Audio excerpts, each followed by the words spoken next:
So I'm joined by Manpreet today, and Manpreet's going to share some of her top revision stress busting techniques and also some really good revision technique tips as well.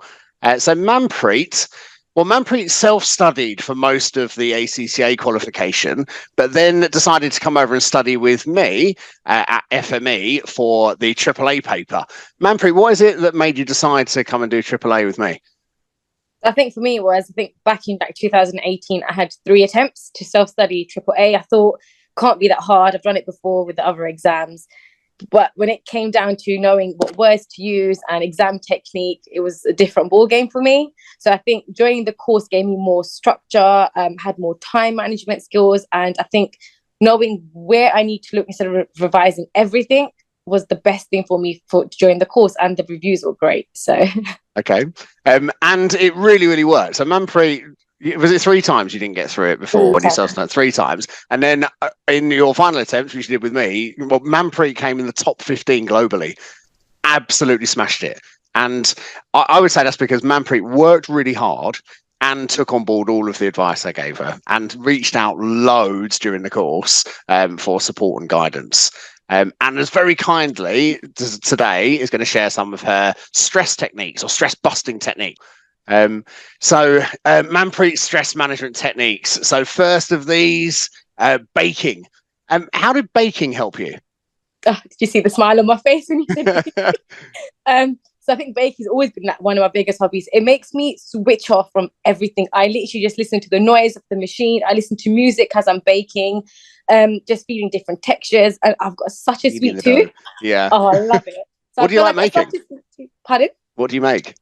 Cookies are my go-to.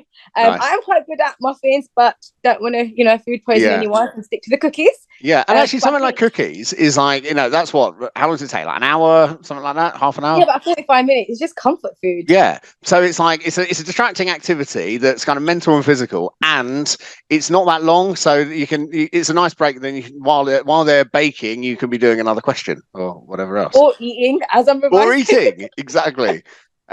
Next one's about family time. And so what, in terms of your family time, what were you doing to de-stress with family? So I think the kids were a good distraction. My niece and nephews, they love a movie night. They love to go for walks. So I think I spent a lot of time with them, probably about, I would say, an hour every other day. And speaking or seeing someone young who does not know what they're facing in the world in a couple of years made me feel like a child again. So it just put a smile on my face. Yeah. And actually kids are great for that because they live in the moment, don't they? Okay, running. So what is it about? So doing physical activity as a break. What did you find helpful about that? So what I got out of this was I did struggle to sleep when it came to revision, and that's only to do with my personal preference of I stress a lot naturally. So running, what it did for me was it calmed down my nerves. It gave me something to focus on. When I come back, I got a fresh pair of eyes, but also it actually made me sleep better. So when I woke up the next day to study, I actually wanted to study because my body felt relaxed. Yeah, and actually there's loads of research showing that if you're trying to learn new things or develop new techniques or whatever, actually getting a good night's sleep helps your brain to process it overnight, and you retain the knowledge and skills better. So yeah, really massively agree with that one. And eating healthily, healthy body, healthy mind. What's your kind of go-to? Obviously, the cookies are not ticking this box. What would be your go-to healthy stuff? So I did like a meal prep during revision time. So I did like chicken, rice, and lots of vegetables. To spice it up, obviously, even from an Indian background, I'll add a little bit of like masala or something just to give a bit of the heat. I did have a lot of like water, avocados. I just kept it really light and healthy, so I didn't feel lethargic when I was revising. Yeah. Every now and then, cheat meal is good, guys. So I would go to a little McDonald's on the side. Nice. But yeah, on the whole, eating healthily gives you more energy, makes you feel more positive, doesn't it? So it's a really good simple tip. So these are more general kind of revision tips, things that really worked for Manpreet that we're going to share here.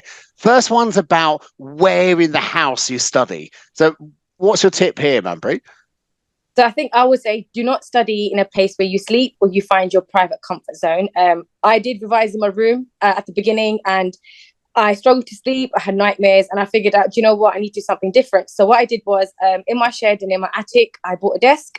And every now and then I would move around the rooms.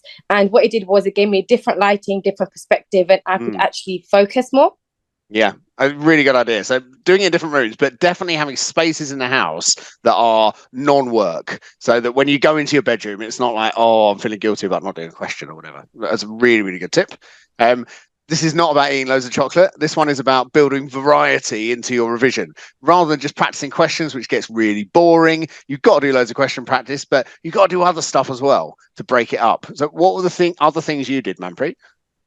So I think my structure was quite easy. So like I started reading a couple of technical articles. So I wouldn't say bombard yourself by reading them all. I picked the top 5 or ones which you recommended were recent.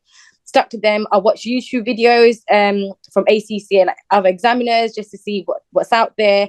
As much as people don't believe in this or don't really know much about it, professional marks, as much as you incorporate in your answer, you naturally get the marks. I did actually spend time going on YouTube and watching videos on how to gain the marks. And those are like easy, low-hanging fruit, which you can actually don't really have to work hard. If you know how to get it, it worked for me. Yeah. Another tip that I did was, yes, I did a lot of exam practice questions, but I also did a lot of mind maps. So I stuck on little post-it notes around my house. Nice. It was like a maze. So every time I looked somewhere, I was like, yeah, okay, this is the word. This is what I remember from it. Yeah. Good tips. Good tips. Okay, next one. Like, you're super sociable, Manpreet, and I know you kind of buddied up with quite a few people on the course. I know you formed your own little study group.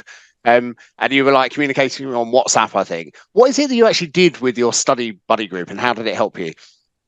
So at the beginning, the study buddy group was a lot of people. So what I did was I selected like a few that I thought were talkative, more my personality, which was very key to me.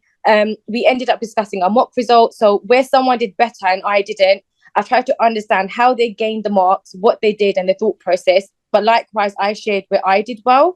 Another thing we did was I did a few practice questions with some people just to see how they think and how quick they thought compared to mine, which was very, I think it was more useful. Like some people find it overwhelming, but I think if you pick the right bunch of people that kind of fit your personality, you actually learn of each other more than you think you do. Oh, totally. And having to explain stuff to other people makes you really understand it. Really, and that this is, if you're a sociable person like Manpreet, and I'm the same as well, I bounce off other people. Being in the study group really helped me. But obviously it's not for everybody, but it's something to consider. If you're on my course, we have a study group on WhatsApp, which is where Manpreet found the students had the same sort of personality as her. But you can all like Facebook, or I'm sure you all know other students who are sitting the same exam as you. Forming a small study group can be really, really helpful. And this one is about when you study. So it's probably obvious from this picture when you study, Manpreet. It's over to you. So I'm a night owl, only because work during the day and I want to spend time with my mum and my family, to be honest. So I think nighttime was peace and quiet for me. I have a thing with lighting. I like setting like the right romantic mood in a way. For revising. Yeah, it's quite weird. I like to go for dim light, but I think a night owl worked best for me. It was only because, like I said, it's quiet. There's no distractions. I'm focused on one thing and one thing only. And then in the morning, again, wake up, go to work routine. It just worked for me, and it stuck. But understanding your own rhythms, I think, is really important. I'm the other way around to Manpreet. I'm at my most productive in the morning. So if I've got something important to do, I get up early and do it. But it's understanding yourself. And if you're better in the mornings, don't spend that precious time at work. Spend it doing a bit of study. Get up early, do a bit of study, and then go to work. Or the other way around, if you're great in the evenings like Manpreet, don't stay at work late. Leave on time and spend your evening studying. So you're getting your best of you for that important activity of revising.